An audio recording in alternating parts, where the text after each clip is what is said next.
ಚಿತ್ರದುರ್ಗ ರೇಣುಕಾ ಸ್ವಾಮಿ ಕೊಲೆ ಸಂಬಂಧಪಟ್ಟಂತೆ ಈಗ ಕಾಮಾಕ್ಷಿಪಾಳ್ಯ ಪೊಲೀಸರು ಮತ್ತಷ್ಟು ತನಿಖೆಯನ್ನ ಮಾಡಿ ಅಡಿಷನಲ್ ಚಾರ್ಜ್ ಶೀಟ್ ಅನ್ನ ಈಗ ಕೋರ್ಟ್ಗೆ ಸಲ್ಲಿಕೆ ಮಾಡಿದ್ರೆ. ಈಗ ಈ ಬಗ್ಗೆ ಮಾತನಾಡೋದಕ್ಕೆ ನಮ್ಮ ಜೊತೆ ಆರೋಪಿಗಳ ಪರ ವಕೀಲರಾದಂತಹ ರಂಗನಾಥ್ ರೆಡ್ಡಿ ಅವರಿದ್ದಾರೆ. ಅವರನ್ನು ಕೇಳಬಹುದು ಈ ಒಂದು ಚಾರ್ಜ್ ಶೀಟ್ ನಲ್ಲಿ ಏನಿದೆ ಮತ್ತೆ ಹೊಸದಾಗಿ ಏನೆಲ್ಲ ಕಂಟೆಂಟ್ ಅನ್ನ ಇದರಲ್ಲಿ ಇನ್ವಾಲ್ವ್ ಮಾಡಿದ್ದಾರೆ ಅನ್ನೋದು ಕೂಡ ಕೇಳಬಹುದು.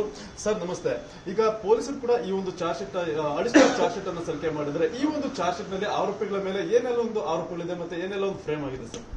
ಸರ್, ಈಗೇನು ಮೊನ್ನೆ ಅಷ್ಟೇ ಹೆಚ್ಚುವರಿ ಅಂತಿಮ ವರದಿ ಸಲ್ಲಿಕೆ ಆಗಿದೆ ತನಿಖಾಧಿಕಾರಿಗಳಿಂದ.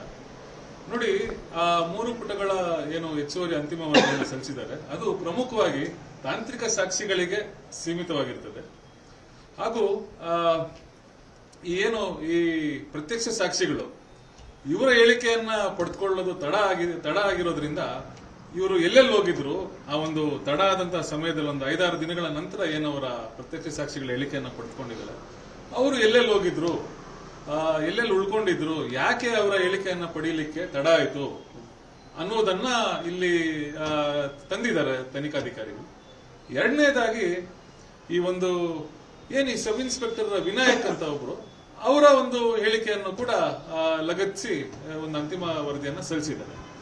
ಈಗ ನೋಡಿ, ಪ್ರಮುಖವಾಗಿ ತಾಂತ್ರಿಕ ಸಾಕ್ಷಿಗಳು ಅಂದ್ರೆ ಈ ಪ್ರತ್ಯಕ್ಷ ಸಾಕ್ಷಿ ಪುನೀತ್ ಮತ್ತು ಇನ್ನಿತರ ಪ್ರತ್ಯಕ್ಷ ಸಾಕ್ಷಿಗಳ ಮೊಬೈಲ್ಗಳನ್ನ ಒಂದು ವಿಧಿ ವಿಜ್ಞಾನ ಇಲಾಖೆಯಲ್ಲಿ ಪರೀಕ್ಷೆಗೆ ಒಳಪಡಿಸಿ ಅದರಲ್ಲಿ ಇದ್ದಂತಹ ಕೆಲವೊಂದಷ್ಟು ಭಾವಚಿತ್ರಗಳನ್ನ ಪಡೆದುಕೊಂಡು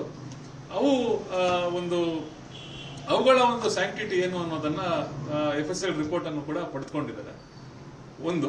ಈ ಫೋಟೋಗಳಿಗೆ ಸಂಬಂಧಪಟ್ಟಂತೆ 2ನೇ ಆರೋಪಿ 6ನೇ 7ನೇ 8ನೇ ಮತ್ತು 4ನೇ ಆರೋಪಿಯ ಜೊತೆ ಇರುವಂತಹ ಫೋಟೋಗಳನ್ನ ಏನೊಂದು ಅಂತಿಮ ವರದಿಯ ಒಂದು ಭಾಗವನ್ನಾಗಿ ತೋರಿಸಲಾಗಿದೆ.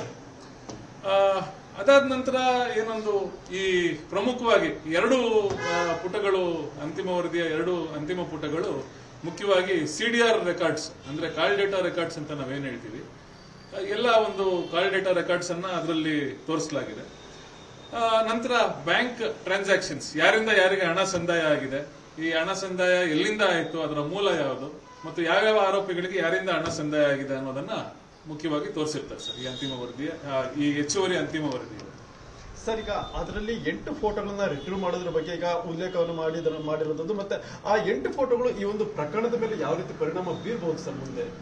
ಸರ್ ನೋಡಿ, ಈಗ 8 ಫೋಟೋಗಳು ಅಂತ ಏನ್ ಹೇಳ್ತೀವಿ, 6ನೇ ಆರೋಪಿ ಜಗದೀಶ್, 7ನೇ ಆರೋಪಿ ಅನುಕುಮಾರ್, 8ನೇ ಆರೋಪಿ ರವಿಶಂಕರ್, ಇವರ ಜೊತೆ 2ನೇ ಆರೋಪಿ ಫೋಟೋಗಳನ್ನ ತೆಗೆಸ್ಕೊಂಡಿರುವಂತದ್ದು. ಅದನ್ನ ಅದೇ ದಿನ ಫೋಟೋಗಳನ್ನ ತೆಗೆದಿದ್ದಾರೆ ಅನ್ನೋದು ಅಂತಿಮ ವರದಿಯಲ್ಲಿ ಆ ರೀತಿ ತೋರಿಸಲಾಗಿದೆ. ನೋಡಿ, ಆದ್ರೆ ಈ ಟವರ್ ಲೊಕೇಶನ್ ಅನ್ನ ನಾವು ಗಮನಿಸೋದೇ ಆದ್ರೆ ಅಂದ್ರೆ 2ನೇ ಪುಟದ ಮೊದಲೇನ್ ಸಲ್ಲಿಸಿದ್ರು ಅಂತಿಮ ವರದಿಯಲ್ಲಿ, ಆ ಟವರ್ ಲೊಕೇಶನ್ ನಲ್ಲೂ ಕೂಡ ಇವ್ರು ಯಾರು ಘಟನೆ ನಡೆದ ಸ್ಥಳದಲ್ಲಿ ಯಾರು ಕೂಡ ಇದ್ದಂಗೆ ಕಂಡು ಬರ್ತಿಲ್ಲ. ಟವರ್ ಲೊಕೇಶನ್ ಅನ್ನ ಇವರೇ ಸಲ್ಲಿಸಿರ್ತಾರೆ ಪೊಲೀಸ್ನವರು. ಹಾಗಾಗಿ ಅವರ ಏನೊಂದು GPS ಲೊಕೇಶನ್ ಅಥವಾ ಟವರ್ ಲೊಕೇಶನ್, ಟವರ್ ಡಂಪ್ ಅಂತ ಏನ್ ಹೇಳ್ತೀವಿ, ಅಲ್ಲಿ ಈ 6, 7 ಮತ್ತು 8ನೇ ಆರೋಪಿಗಳು ಅವರಲ್ಲಿ ಇರುವಂತೆ ಯಾವುದೇ ರೀತಿ ನಿದರ್ಶನ ಕೂಡ ಇಲ್ಲ. ಅವರಿರುವ ಅವರ ಪ್ರೆಸೆನ್ಸ್ ಎಲ್ಲೂ ಕೂಡ, ಅವರ ಇರುವಿಕೆ ಎಲ್ಲೂ ಕೂಡ ಕಂಡು ಬರ್ತಿಲ್ಲ. ಹಾಗಾಗಿ ಫೋಟೋಗಳನ್ನ ತೆಗೆಸಿರೋದು ಹಾಕಿದ್ದಾರೆ. ಆ ಫೋಟೋಗಳು ಘಟನೆ ನಡೆದ ಸ್ಥಳದಲ್ಲಿ ತೆಗೆದಿರೋದಾ ಅಥವಾ ಇನ್ನೆಲ್ಲಿಯಾದ್ರೂ ತೆಗೆದಿರೋದಾ ಅಥವಾ ಘಟನೆ ನಡೆದ ನಂತರ ತೆಗೆದಿರೋದಾ ನಮಗದು ಗೊತ್ತಿಲ್ಲ. ಯಾಕೆಂದ್ರೆ ನನ್ನ ಕಕ್ಷಿದಾರರಿಗೆ ಸಂಬಂಧಪಟ್ಟಂತೆ ಆ ಫೋಟೋಗೂ ಆ ಘಟನೆಗೂ ಯಾವುದೇ ಸಂಬಂಧ ಇರೋದಿಲ್ಲ. ಯಾಕೆಂದ್ರೆ ಅವರ ಟವರ್ ಲೊಕೇಶನ್ ಅನ್ನ ನಾವು ನೋಡಿದಲ್ಲಿ ಹಾಗೂ ಪ್ರಮುಖವಾಗಿ ಪ್ರತ್ಯಕ್ಷ ಸಾಕ್ಷಿಗಳ ಕಲಂ 164 ಹೇಳಿಕೆಯನ್ನ ನಾವು ನೋಡೋದೇ ಆದ್ರೆ, ಈ ಚಿತ್ರದುರ್ಗದಿಂದ ಯಾರು ಬಂದಿರ್ತಾರೆ, ಈ 6, 7 ಮತ್ತು 8ನೇ ಆರೋಪಿಗಳು, ಇವರ ವಿರುದ್ಧ ಯಾವುದೇ ಒಂದು ಹೇಳಿಕೆಯನ್ನ ಆತ ನೀಡಿರೋದಿಲ್ಲ. ಪ್ರತ್ಯಕ್ಷ ಸಾಕ್ಷಿಗಳು ಇಬ್ರು ಸಹ ಆ 3 ಜನ ಚಿತ್ರದುರ್ಗದ ಆರೋಪಿಗಳು ಏನಿದ್ದಾರೆ ಅವರ ವಿರುದ್ಧ ಯಾವುದೇ ರೀತಿ ಅವ್ರ ಕೃತ್ಯ ಎಸಗಿರೋ ಬಗ್ಗೆ ಯಾವುದೇ ರೀತಿ ಹೇಳಿಕೆ ಇರೋದಿಲ್ಲ. ಹಾಗಾಗಿ ನಮ್ಗೆ ಅದೇನು ಯಾವುದೇ ರೀತಿ ತೊಂದರೆ ಆಗೋದಿಲ್ಲ ಅಂತ ನಾನು ಹೇಳ್ತೀನಿ.